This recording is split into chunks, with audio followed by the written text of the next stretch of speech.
Hello students.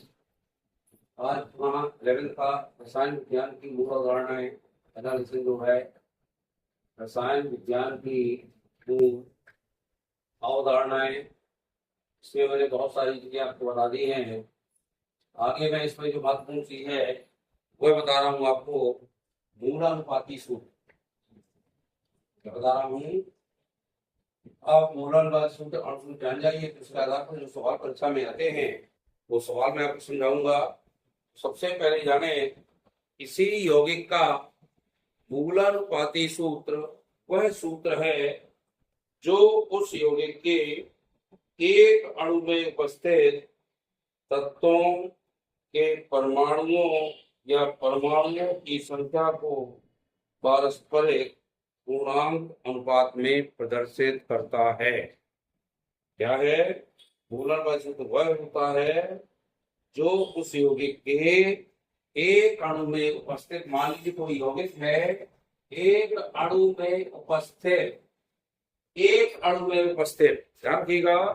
मान लीजिए मूलानुपाती सूत्र वह है जो उस यौगिक के एक अणु में उपस्थित तत्व के परमाणु एवं परमाणुओं की संख्या को प्रदर्शित करता है, उसे कहते हैं मूलानुपाती सूत्र।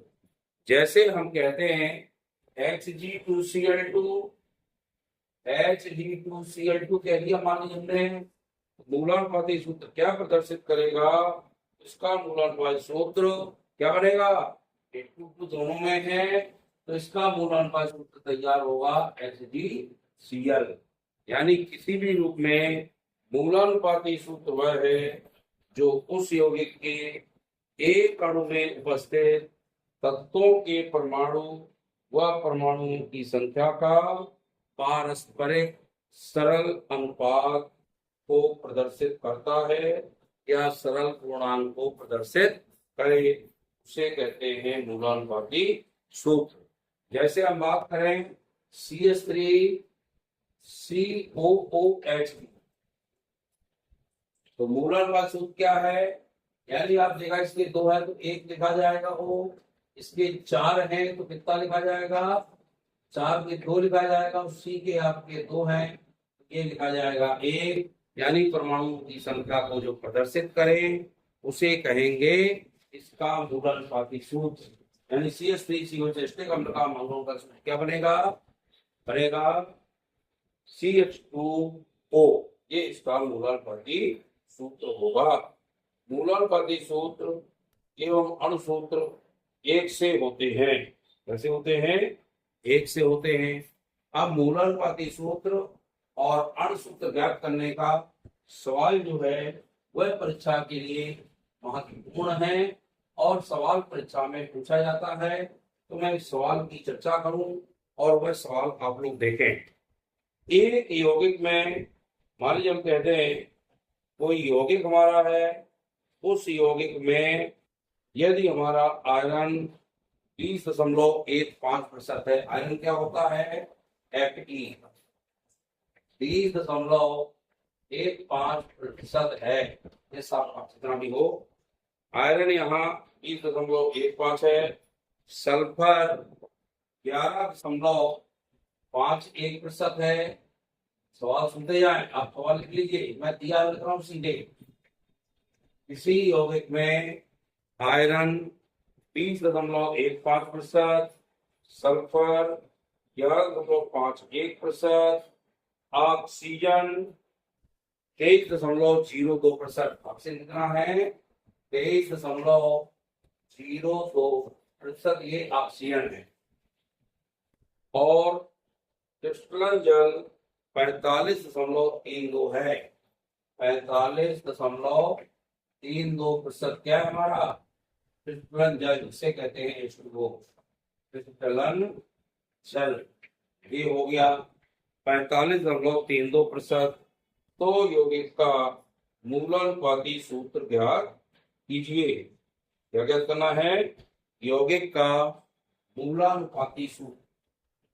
सवाल मेरा सबने लिख लिया होगा, ना लिखा हो तो लिख लें। मूलानुपाती सूत्र को ज्ञात करना है। अब ये सवाल कैसे लगाते हैं हमें यह पता होना चाहिए। सबसे पहले ये हम लिखेंगे, दिया है, आप लिख लीजिए यौगिक में आयरन 20.15%, सल्फर 11.51%, ऑक्सीजन 23.02% और ऑक्सीजन 23.02%, कृष्णन जल हमारा 45.32%। हमें यह पता होना है प्रतिशत मात्रा बराबर में 100 आना चाहिए। 5 1 6 2 8 2 10 5 1 2 5 2 7 3 10 5 1 2 3 2 5 5 10 5 1 3 4 6 4 देखिए 100 आ गया। इसका सबका प्रतिशत 100 बराबर आना चाहिए। अब हम इसको ज्ञात करते हैं। मूलर का ज्ञात करने के लिए हम एक सारणी बनाते हैं। क्या बनाते हैं स्टूडेंट? एक सारणी। सबसे पहले सारणी को देते हैं क्रमांक, फिर देखते हैं तत्व। ये सारणी जरूर बना लें, ये पूरे सवाल में लगेगी। तत्व का नाम, तत्व का प्रतीक, क्या लिखोगे? तत्व का प्रतीक, और फिर कितनी दी हमारी प्रतिशत मात्रा, प्रतिशत मात्रा लिख दो, तत्व का परमाणु द्रव्यमान, तत्व का परमाणु द्रव्यमान। द्रव्यमान भी आपको पता होना चाहिए, कभी कभी कोष्टक में आ जाता है। फिर लिखेंगे परमाणुओं की अपेक्षित संख्या, परमाणुओं की अपेक्षित संख्या। तो परमाणु की अपेक्षित संख्या कैसे निकालते हैं ये बताऊं मैं आपको। फिर निकालेंगे सरलतम अनुपात, क्या निकालेंगे? सरलतम अनुपात, और फिर निकालेंगे पूर्णांक, पूर्णांक। इतने कॉलम आपको बनाना है इसमें, इस सारणी में जो आपको ज्ञात करना है। पहला करें, क्या दिया है? आयरन। दूसरा लिखें सल्फर। तीसरा लिखें, करिए, तीसरा ऑक्सीजन, और चौथा है हमारा क्रिस्टलन जल। चौथा क्या है? क्रिस्टलन जल। इसका सूत्र लिखे H2O, इसका लिखे O, इसका X, इसका Fe। ये दो कॉलम पूरे भर गए। प्रतिशत मात्रा आपके सामने दी है तो लिख लीजिए 20.15, 11.51, 23.02, 45.32। इतना तो आप कर लोगे। ये सारणी आपको ऐसी बनाना है। सबके परमाणु द्रव्यमान पता होना चाहिए। आयरन का होता है सल्फर, आयरन का 56, सल्फर का 32, ऑक्सीजन का 16, बताते जाएं। और H2O का कितना निकलेगा? इसका 16, इसका 2, कितना हो गया? 18। ये तो आपको सब दिया है भैया, ये भी कोष्टक में सवाल परीक्षा में देकर आ सकता है। तो आपको इतना पता होना चाहिए। सारणी बना लीजिए, दिया है लिख दीजिए, सारणी तैयार हो गई। अब इसका सूत्र होता है परमाणुओं की अपेक्षित संख्या कैसे निकालते हैं। इसमें प्रतिशत मात्रा का, प्रतिशत मात्रा बटे परमाणु द्रव्यमान होता है। इसका क्या होता है? प्रतिशत मात्रा बटे परमाणु द्रव्यमान। प्रतिशत मात्रा कितनी है? 20.15 अपान आएगा 56, सब में कर लो। 11.51 अपान 32, 23.02 अपान 16, फिर कितनी है? 45.32 अपान 18। ये हमने सबका इसमें भाग दे देना है। अब भाग देते जाइए और सबका निकालते चलिए। इसका निकलेगा 0.359, दोनों कटेगा, इसका निकलेगा, आप लोग भाग दे लीजिएगा 359, और इसका भी भाग देंगे 32 में, इसका भी निकलेगा 0.359। आप लोग उसका भाग दीजिएगा और 22.02 में देंगे, इसका निकलेगा 1.44। सब देखते हैं अच्छे से। और अंतिम है 2.518, इसका कितना निकलेगा? 2.518। 518। अब जब हमारी अपेक्षित संख्या स्टूडेंट निकल आए तो इसमें देखना है सबसे छोटी संख्या कौन आ रही है। इनमें से जो सबसे छोटी संख्या आएगी उसका सब में भाग दे देंगे। यानी सरलतम अनुपात तब निकलता है जो सबसे छोटी संख्या होती है उस सबसे छोटी संख्या का सब में भाग देते हैं। सबसे छोटी क्या यही है, तो लिखेंगे 0.359 अपॉन 0.359। इसका भी है 0.359 अपॉन 0.359। इसका कैसे भाग दोगे 1.44 अपॉन 0.359। इसका कैसे करो 2.518 अपॉन 0.359। यानी जो हमारी सबसे छोटी संख्या चारों में तीनों में होगी उसका हम सब में भाग दे देंगे। इसका भाग देने से तो कितना निकलेगा 1 आएगा और इसका भी 1 आएगा। अब नीचे वाले का भाग दे दीजिएगा, जितना भी निकले उसको देख लेना कितना निकलता है। तो जितना भी निकले 1.44 में 0.359 का भाग देना है। तो दशमलव जब भाग ना करें तो इसका दशमलव उठाना, 2 शून्य नीचे बढ़ाना, इसका दशमलव उठाना, तो 300 ऊपर बढ़ाना। अब 44,000 में 35,900 का भाग देंगे 1 पॉइंट समथिंग आएगा। कितना आएगा 1 पॉइंट समथिंग जितना भी आए। और इसका देंगे, इसके 3 शून्य यहाँ पर आएंगे और इसके भी 3 शून्य यहाँ पर आएंगे, तीनों शून्य कट गए। अब 518 में 359 का भाग देंगे, 3 दूनी से ज्यादा हो जाएगा, इसका भी 1 पॉइंट समथिंग आएगा। जितना भी आ जाए वह उसके होते हैं। आगे निकलेगा इसका कितना 14 कितना है, इसका 1 नहीं आएगा। इसका ध्यान दे कितना आएगा ये 14,000 कितना है 200 काट दो पहले से। अब 1440 में हमें भाग देना है 359 का, तो 3 चौक 12 4 है ना, 4 पॉइंट समथिंग आएगा कुछ। और जब इसका भाग देंगे इसका 7 पॉइंट समथिंग कुछ आएगा, 30 सत्ते 21 3 ज्यादा हो जाएगा, तो 7 पॉइंट समथिंग आएगा। अब हमने बताया पूर्णांक निकालने के लिए दशमलव के बाद 5 या 5 से ऊपर हो तो इसमें एक संख्या जोड़ के बढ़ा देते हैं, 5 या 5 से नीचे हो वही संख्या लिख देते हैं। इसका 1 निकलेगा, इसका 1, इसका 4 पॉइंट कुछ है और इसका निकलेगा 7। ये निकले हमारे क्या स्टूडेंट सरलतम अनुपात निकल आए। अब इन सरलतम अनुपात का हमें बनाना है मूलानुपाती सूत्र। अब कैसे बनाएंगे, अब लिखेंगे नीचे लिखिएगा, मैं यहां लिखता हूं अतः यौगिक का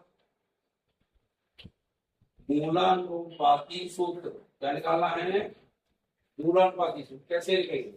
इन तत्वों के सबके पहले नाम लिख लो, F लिख लो, X लिख लो थोड़ा दूर, O लिख लो और H2O लिख लो। अब जितनी संख्या इसकी लिख ली, एक तो लिखा नहीं जाएगा, S भी 1 निकला है तो 1 लिखा नहीं जाएगा, मान ये लिख दिया। ओके 4 निकले तो 4 लिख दो और इसके निकले 7 आगे बढ़ाना। कितना सूत्र बनेगा FeSO4 × 7H2O। इसको कहते हैं फेरस सल्फेट और इसे कहते हैं हरा कसीस। क्या कहते हैं, ये अभी पढ़ेंगे आप केमिस्ट्री में। इसको हरा कसीस के नाम से जानते हैं। इसका नाम बना फेरस सल्फेट के 7 पानी के अणु हैं। तो 7 पानी के अणु मीन्स क्रिस्टल जल में घुला हुआ है और ये फेरस सल्फेट कहलाएगा। क्या कहलाएगा, फेरस सल्फेट। इस तरह से इसके सवाल बनाएंगे तो ये सवाल आपसे बन जाएंगे। सबसे पहले जो प्रतिशत मात्रा थी उसको देख लेना, 100 आना चाहिए। नहीं आती, जितने जोड़ के जितना ना शेष हो 100 में घटा दो तो शेष आ जाए, बताऊं मैं आपको। प्रतिशत मात्रा में परमाणु द्रव्यमान का समय भाग दे दो। जितनी संख्या समय भाग देने के बाद आए उसमें सबसे छोटी संख्या ताप लो, सबसे छोटी संख्या समय भाग दे दो। जो दशमलव में आए उसका पूर्णांक बना लो। पूर्णांक बनाने के बाद सीधे सीधे उसका सूत्र लिख दीजिए और सूत्र लिखकर वो कहलाता है हमारा मूलानुपाती सूत्र। और इसको नोट कर लें। इस तरह से आपको सवाल बनाना है और ये सवाल आप अच्छे से देख लें। जिससे परीक्षा में ये सवाल बने। अभी मैं एक आध दो सवाल आपको और बताऊंगा। प्रतिशत मात्रा सबने नोट कर ली होगी, मूलक सूत्र भी नोट कर लिया है। आपने सरणी के पॉइंट याद कर लीजिएगा कि कौन कौन से कॉलम बनना है, कैसे निकलना है, ये मैंने आपको बता ही दिया। सबसे पहले प्रतिशत मात्रा जो दी हो उसमें आप परमाणु द्रव्यमान का भाग दे दें। कैसे निकालोगे अपेक्षित संख्या?